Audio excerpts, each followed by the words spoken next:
안녕하십니까? 슬기로운 금융교육 강석환입니다. 오늘은 제가 인터뷰를 하는 느낌으로 영상을 한번 찍어보려고 하는데요. 제가 이 금융교육 일을 왜 하고 있고 어떠한 마음가짐을 가지고 강의에 임하고 있는지 전반적인 내용들을 한번 보여드리고자 합니다. 혹시 강사님 금융 강사가 되신 이유가 있나요? 네.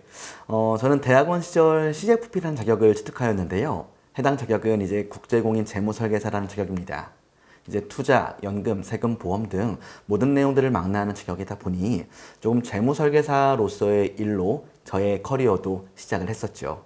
미국에서는 CFP라고 하는 자격이 이제 상담료를 수취하고 금융 소비자의 편에 서서 금융에 대한 컨설팅을 제공하는 그런 역할을 하고 있는데요.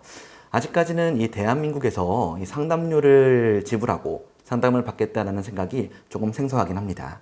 그러다 보니 저도 어떻게 좀 소득 활동을 하기 위해 이 금융 컨설팅을 진행하고 어떻게 금융 상품을 찾아 이 가입을 도와드리는 그런 역할을 했었죠. 쉽게 얘기해서 저도 금융 상품의 판매자의 입장에서 일을 했었는데요. 이 과정에서 드는 생각은 이 금융 소비자의 편에서 금융 소비자가 가장 유리한 금융 상품을 고른다는 것, 그 말은 금융사의 입장에서는 이익이 좀 낮아질 수밖에 없습니다. 금융 상품을 판매하는 사람의 수익이 적어질 수밖에 없는 그러한 구조인 것이죠. 그런데 제가 하고 싶은 일은 이 금융 소비자의 편, 그 말을 아까 하지 않았나요? 그래서 그 부분을 조금 더 강조하고 싶었고, 그렇게 일을 하다 보니 제 스스로에 대한 수익화가 점점 적어질 수밖에 없는 그런 아이러니한 구조가 나오더라고요. 이에 서로 상생할 수 있는 그 방법에 대한 고민을 하다가 결국 이 금융 강의의 길로 들어오게 되었죠. 저는 금융 강사로서 제대로 된 금융을 보다 정확히 제공하고 금융 소비자에게 금융 상품을 판매하지 않고도 이 업을 지속해 갈 수 있는 길, 그렇기에 이 금융 강사가 되었습니다. 일에 대한 만족도를 정말 높게 가져가고 있고요. 앞으로 기회가 된다면 평생 이 일을 하고 싶은 마음이 있네요. 그러면은 혹시 금융교육이 필요한 이유가 뭐라고 생각하시나요? 우리가 살아감에 있어서 이 금융이라는 것은 아주 항상 필요한 내용이라고 보고 있습니다. 일반적으로 이제 일을 하고 소득 활동을 하는 이유 중에 한 가지가 자금을 어떻게 축적해서 우리가 목표하는 바를 효율적으로 달성하고 이러한 일생의 계획들을 이제 해나가는데 금융이 항상 필요하다고 하고 있는데요. 그러한 금융에 대한 정보를 더 많이 알려야 된다고 생각합니다. 이것이 제가 생각하는 금융교육이 필요한 이유다라고 말씀드릴 수 있겠네요. 그런데 금융 관련 교육이나 서비스를 은행이나 증권 아니면 보험사에서도 제공하지 않나요? 네, 맞습니다. 예, 중요한 말씀이시고요. 제가 아까 금융 강사의 길로 들어왔던 내용과 어떻게 보면 좀 맥을 같이 할 수 있는데요. 그 금융사의 서비스가 과연 정말 금융 소비자의 입장에서 100% 운영될 수 있는가에 대한 좀 본질적인 고민이 필요하다고 생각합니다. 지금 화면에 보여드리는 표는 제가 실제 강의에서 활용하고 있는 내용인데요. 기사의 제목을 읽어보시면 은행원의 87%가 고객보다 실적에 유리한 상품을 판매해봤다 라는 자극적인 기사가 보이죠.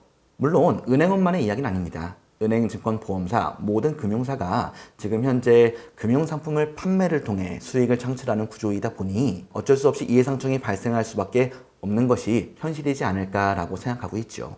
이에 금융 소비자가 보다 정확하게 금융을 이해하고 활용할 수 있도록 만들면 좋지 않을까라는 생각 때문에 은행, 증권, 보험사가 아닌 독립적인 금융교육기관이 필요하다라고 생각합니다. 그러면 지금 현재 어떤 곳에서 강의를 하고 계신가요? 네, 주로 출강하고 있는 곳들은 공공기관 위주로 강의를 하고 있는데요. 이제 중앙소방학교, 경찰인재개발원, 국가공무원 인재개발원 등 주요 공공기관에 출강을 하고 있습니다. 제가 강의를 2018년도부터 시작을 했었는데요. 그때 이제 강의 초반에 출강했던 곳이 중앙소방학교였어요. 그 중앙소방학교가 2024년인 지금에도 출강을 하고 있을 정도로 꾸준하게 강의에 대한 만족도를 높이며 활동을 해오고 있습니다. 공직자분들의 강의는 보통 일회성 특강으로 진행되고 있는데요. 그 외에도 대전 인근에 있는 세종시민대학, 충남시민대학 등에 출강해서 10회차 정규 강의를 일반 시민분들을 위해서도 강의를 제공하고 있습니다. 그러면은 지금 슬기로운 금융교육 유튜브도 같이 운영하고 계신 걸로 알고 있는데 강사님이 앞으로 가고자 하는 방향이 어떻게 되나요?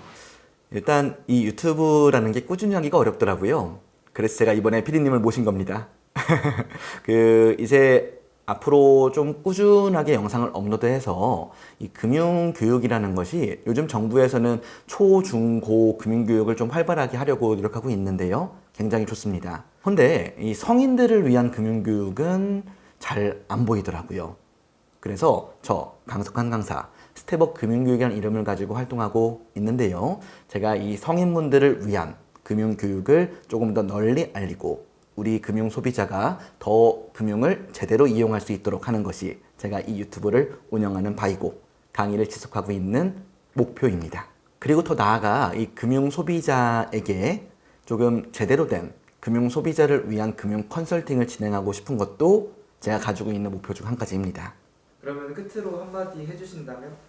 금융이라는 것이 아주 어렵게만 생각할 수도 있는데요. 저는 일단 최대한 이 금융을 조금 더 쉽게 알기 쉽게 풀어가지고 제공해 드리려고 노력하고 있습니다. 구독자분들도 마찬가지일 거고요. 전국에 있는 금융 관련 강의 담당자분들도 아마 이 영상을 보고 계시지 않을까요? 그러면 높은 강의 만족도 등으로 보답할 수 있으니 많이 연락 주십시오. 감사합니다.